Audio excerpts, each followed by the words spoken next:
بسم الله الرحمن الرحيم. الحمد لله رب العالمين، الصلاة والسلام على سيدنا محمد وعلى آله وأصحابه أجمعين وبعد.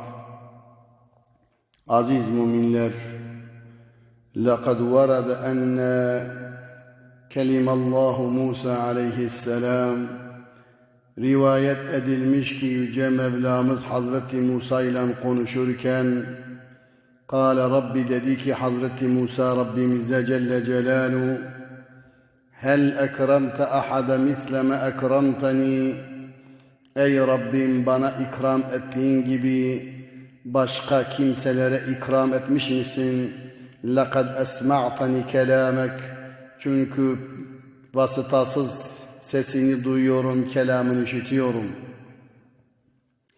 Allahu Teala, Yüce Mevlamız Kur'an-ı Kerim'de ve kellemallahu Musa teklime, Yüce Allah Musa ile konuştu. Nisa suresi. Ve kâle Teala, Yüce Allah dedi ki ya Musa, ey Musa, inni istafaytuke alen nâsi bi risaleti ve kelâmi, seni insanların içerisinde seçtim, üstün kıldım risaletim ve konuşmamla, kelamımla. فَخُذْ مَا آتَيْتُكَ, sana aldığımı, verdiğimi al. وَكُنْ مِنَ الشَّاكِرِينَ, şükredenlerden ol.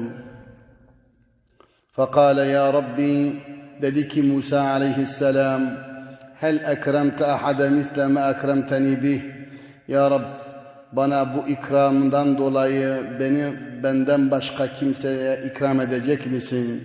Esma'tani kelameke, ben kelamını duydum, kelamını dinliyorum. Fakal Allahu azze ve cel, dedi ki Allah azze ve cel Hazretleri ya Musa, ey Musa, inne li ibaden uhricuhum fi ahiriz zaman, benim kullarım var, onları ahir zamanda yaratacağım, göndereceğim. Ukrimuhum bi şehri Ramazan, onlara ikramım Ramazan ayı olacak. Ve ana akrabu ileyhim minke, benim yakınlığım senin yakınlığından daha yakın olacak. Ben onlara çok yakın olacağım ey Musa, dedi.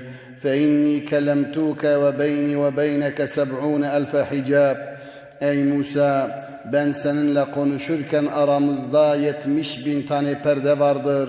فَاِذَا سَامَتْ اُمَّةُ مُحَمَّدْ شَهْرَ رَمَضَانِ, Hazreti Muhammed aleyhissalatu vesselamın ümmeti Ramazan orucu tuttuğu zaman وَبْيَدَّتْ شَفَاهُمْ, onların dudakları beyazlaştığı zaman susuzluktan, وَاسْفَرَّتْ أَلْوَانُهُمْ, onların rengi sarardığı zaman açlıktan, وَاَرْفَعْتُ تِلْكَ الْحُجُوبَ, aramızdaki 70.000 perdeyi kaldırır vakte İftar esnasında onlarla beraber baş başa kalırım ey Musa, dedi.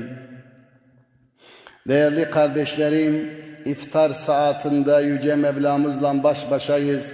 Bütün perdeler kaldırılır ve Yüce Mevlamız şah damarımızdan daha yakın oluyor bize. Ve Yüce Mevlamız devam ediyor.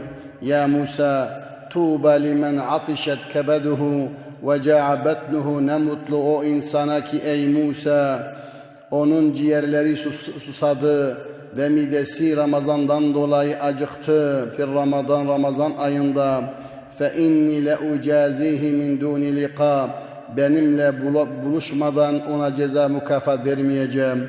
Ve hulufu afwahihim indi atyabu min rihil misk, Hazreti Muhammed aleyhissalatu vesselamın oruç tutanlar Ramazan ayında, Allah diyor ki ağız kokuları misken daha güzel gelir bana. وَمَنْ سَامَ يَوْمًا مِنْ رَمَضَانِ, ey Musa, kim Ramazan ayından bir gün oruç tutarsa Hazreti Muhammed aleyhisselamın ümmetinde, اِسْتَوْجَبَ عِنْدِ مَا لَا عَيْنٌ رَأَتْ, ben onlara vereceğim gözler görmemiş, وَلَا اُذُنٌ سَمِعَتْ, kulaklar işitmemiş, وَلَا خَطَرَ عَلَى قَلْبٍ بَشَرٍ, ve hiçbir beşerin hayali ve kalbinden geçmemiş. Kâle Musa, dedi ki Musa aleyhisselam, ya Rabbi ekrimni, ya Rab ne olur bana da ikram et bi şehri Ramazan misli ma ekremte ümmete Muhammed.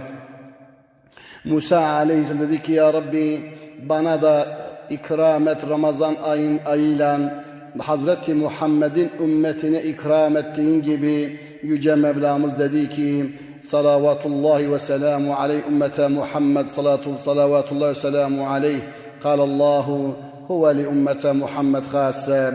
Ey Musa bu dediklerim Hazreti Muhammed'in ümmetine hastır. Ercu minallah subhanahu ve teala Rabbimden niyazım budur. En yenfa'ani vel qari'ul kerim bi teammülil fevaidit taliye. Rabbim bu dediklerimizde faydalı olmasını niyaz ediyor. Hepinizi Allah'a emanet ediyorum. Hayırlı Ramazanlar diliyorum.